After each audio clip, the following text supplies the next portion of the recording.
எதிர்கட்சி தலைவர் திரு எடப்பாடி பழனிசாமி அவரை பார்க்கும் போதுதான் எனக்கு ரெண்டு விஷயம் தான் ஞாபகம் வரும். சட்டசபையில பார்ப்பேன், அவரை நேரடியா பார்ப்பேன். அவரை பார்க்கும்போது எனக்கு ரெண்டு விஷயம் தான் ஞாபகம் வரும். ஒண்ணு காலு, இன்னொன்னு காரு.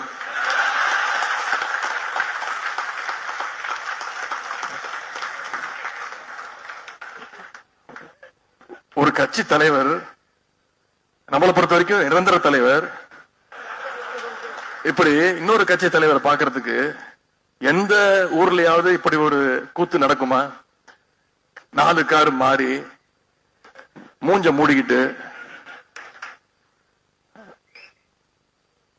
அதே மாதிரி காலு, அந்த அம்மா ஜெயலலிதா அம்மா இருந்த வரைக்கும் அந்த அம்மா காலு, அந்த அம்மா இறந்த பிறகு அந்த அம்மாவுடைய சகோதரி, உடன்பிறவா சகோதரி அம்மையார் சசிகலாவோட காலு, அந்த அம்மையார் ஊழல் வழக்கில் தண்டிக்கப்பட்டு ஜெயிலுக்கு போனோன்னு திரு டிடிவி தினகரன் காலு, அதுக்கப்புறம் கொஞ்ச நாள் ப்ரமோஷன் வாங்கி டெல்லிக்கு போய் திரு மோடியோடைய காலு, திரு அமித்ஷாவுடைய காலு.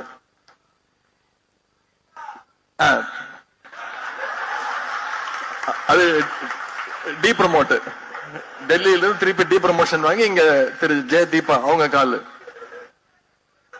இன்னைக்கு விழுந்தது 10ல இருந்து புது கால் தேடிட்டு இருக்கிறாரு.